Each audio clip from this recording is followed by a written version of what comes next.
Good morning, good morning, good morning. Welcome to day 25 of the Workplace Power Leverage session. This is the 31-day career accelerator to help value-driven professionals. And you see, the whole idea is basically this. I want to help you win at work and in life. And you know how to do that? I give you 9 power leverage. And the whole idea of this 9 power leverage is to help you accelerate your career, grow in the recognition that you have in the workspace, increase your income so you can live the life that you really, really want to live.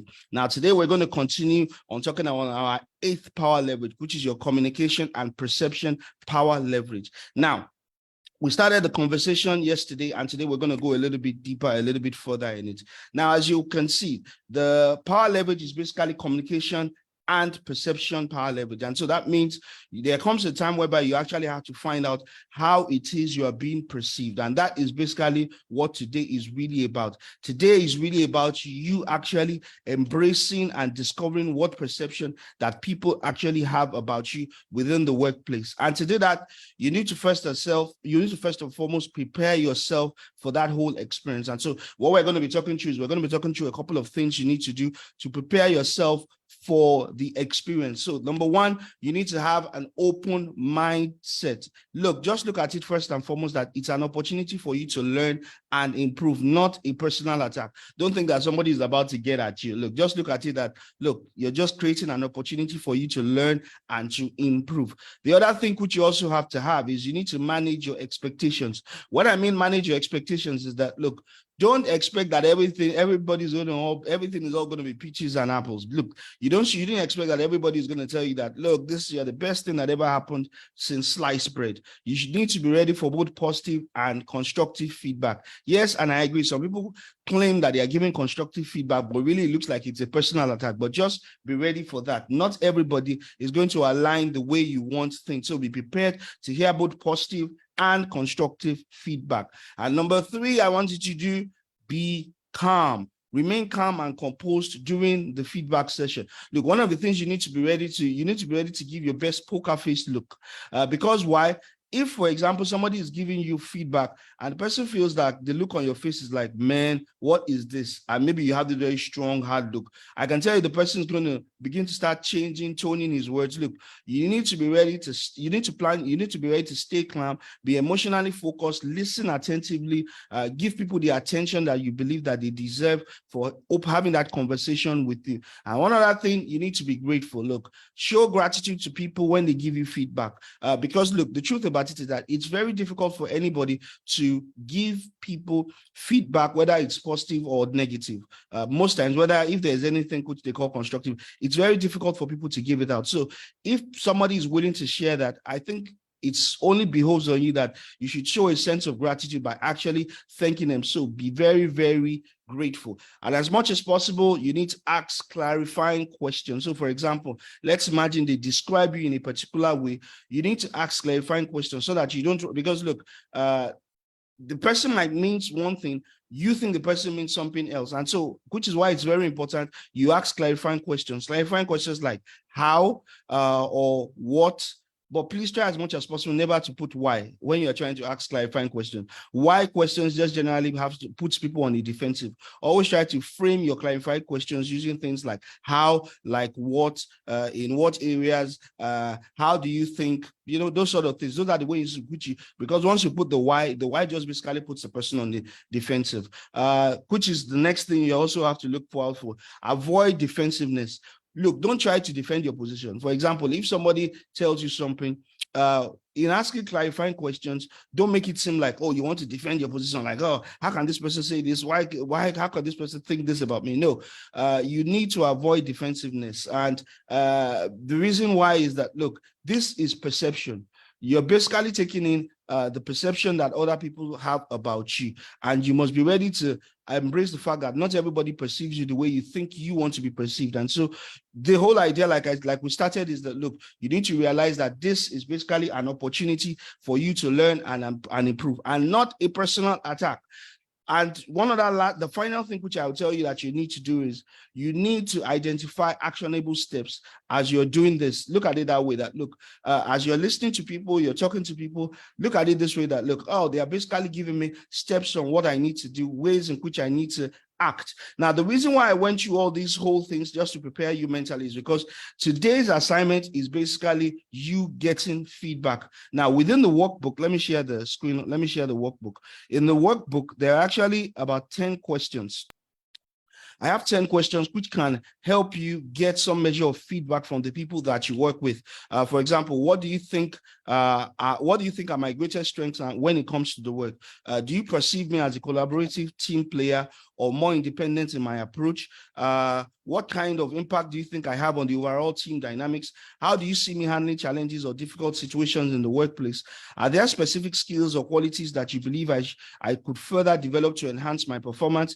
Do you perceive me as a reliable and dependable colleague? What do you think sets me apart from others in the workplace? What kind of impact do you think my presence has on the team's morale? How would you describe my work ethic and dedication? In your view, what kind of reputation do I have among our colleagues? You can see that all these questions are basically how, what, they are basically framed as how and what questions, and it's deliberate because how and what questions are generally softer type questions. People don't feel a sense of personal attack when you ask how and what questions. It is when you start putting things like why generally just has a way of putting people on the defensive. And that's the reason why it's very much important that you don't use why questions. So these questions that I've put out within the workbook are basically meant to serve as a guide. You can adapt it to your particular situation. And really, I know for some of you are like, look, how are you going to ask this question? How are you going to go ahead and actually get feedback? Look, I can give you a very simple shortcut. What you can simply do is you can simply just get somebody in the office that, you respect the person's opinion. Just tell the person, hey, I'm currently doing a program. And one of the requirements of the program is that I need to get feedback from people in the office in terms of how I'm perceived. Number one, the fact that you tell somebody that, look, I'm part of a program, just gives the person that, oh, you didn't just pick on me. It's part of something that is structured. It makes the person feel like, I'm part of a program and I need this feedback.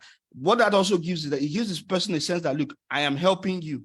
It doesn't give the sense that you are putting you on the spot. The fact that you are saying you're part of a program and you need to get feedback on how you are perceived in the office gives the person a sense that, okay, I'm actually trying. And look, who doesn't like to feel like they are helping people move forward in life? Everybody wants to feel like, look, I'm actually doing something that actually helps somebody else move forward in life. So if you frame it like that, it's most likely that people will be more open to helping you out, to actually give you feedback. And try as much as possible. Don't do it with one person. If you can do it 1, 2, 3, you probably would get a better assessment in terms of how people perceive you. Because if something becomes a consistent refrain among more than 1 or 2 people, then it probably is close to reality in terms of how you are perceived within the workplace. So that's your assignment for today. The assignment for today is pretty simple. You need to try and administer this survey. However it is you administer it,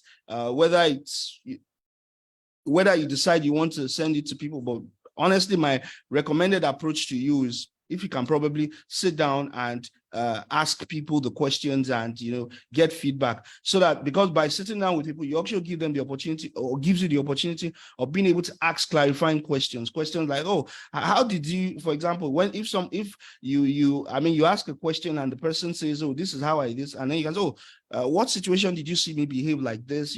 Just to get a better sense of what the people are actually thinking about, what the people are actually saying about. And look, I can tell you that, look, I've had experiences within the workplace whereby I've actually done this sort of thing. I mean, I remember there was a time in which I actually had my group CEO that, was one of those light times during the workplace. This was a couple of years back. And, I just saw him moving about in the office and I was like, hello, sir, can I see you? I just like to have a one-on-one, conversation and, just want to, and, we had a good conversation and he told me a couple of things in terms of how he perceives, what are the things he thinks about me, what are the things, and, it was a very good conversation. It's a good conversation. I remember the reason I even remember it was that actually after that conversation, I think I recorded it I wrote a couple of feedback from it in my journal. And so I went back, I think I was reading my old journals and I just thought, like, oh yeah, that's actually true.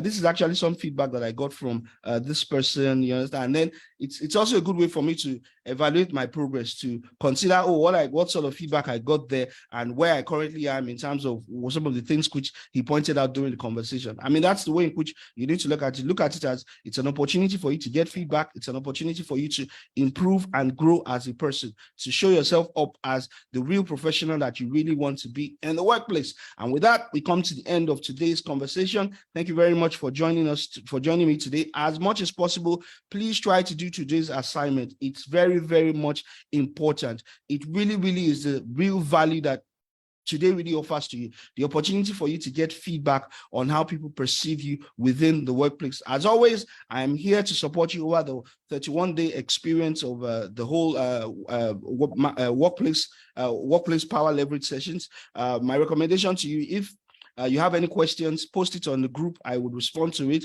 Or if you prefer, you want to send an email, just hit reply on the emails that I've been sending. Or if you either prefer to have a one-on-one, there's a link on the group on the group which you can find on the featured post, where you can just book yourself a one-on-one based on the availability of time slots. Thank you very much for joining me. I want to wish you guys a great day today, and I look forward to having you once again with me tomorrow.